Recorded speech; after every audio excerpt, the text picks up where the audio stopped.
I just wanted to talk through my thoughts today, and I've come to realize that there's a difference between your feelings and your emotions. Often people use these two words interchangeably, but actually feelings are just sensations in the body, and sometimes those sensations are comfortable, sometimes they're intense, sometimes they're very, very uncomfortable. But they're just sensations in the body. Whereas emotions are different. When we feel these sensations in the body and then we put a story to it, we create emotion. Emotion has a story attached to it.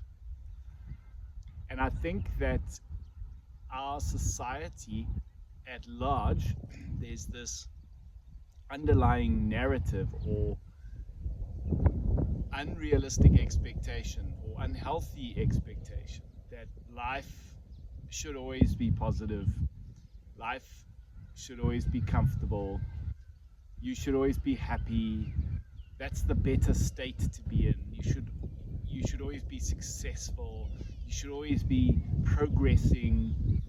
So all the positive side, I think there's an overemphasis of that. And as such, we've tended to create the narrative that when you're not happy, when you're not successful, whatever that means, then it's bad.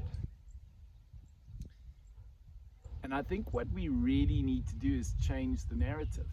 So what I found very helpful is to realize that you don't need to be afraid of your feelings, because feelings are without the story. So next time you start to feel negative about something or bad about something, just stop and ask yourself, is it the feeling, in other words the sensation in the body, or is it the story you've attached to it?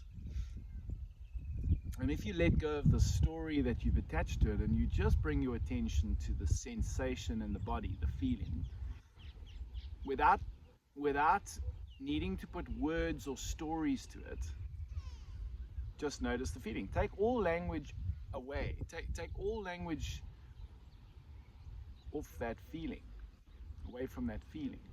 Just notice the feeling. Feeling, there's no language. The language is a separate thing we add to it. So take all language away, take all labels away. Don't even say, well, it's anger or it's sadness. No, take all of that away and just notice the feeling. Notice the sensation. And when you do that, what you might find is that there's an intensity to it, or sometimes it's comfortable, sometimes it's not so comfortable. But it's not bad or good or right or wrong, it just is. And I think so often what we tend to do is we tend to run away from our feelings, and it's actually not because of the feeling, but because of the story. We're running away from the story that we've attached to the feeling. We've put meaning to that feeling. And the meaning might be, well, I'm a failure, or the meaning might be, well, this means disaster, or I'm lonely, or whatever the story is. You have created the story. The feeling didn't create the story, you created the story and you added it to the feeling, and that is what created the emotion. So I find it helpful just to separate the two, feelings versus emotions. And emotions are actually constructed by three things.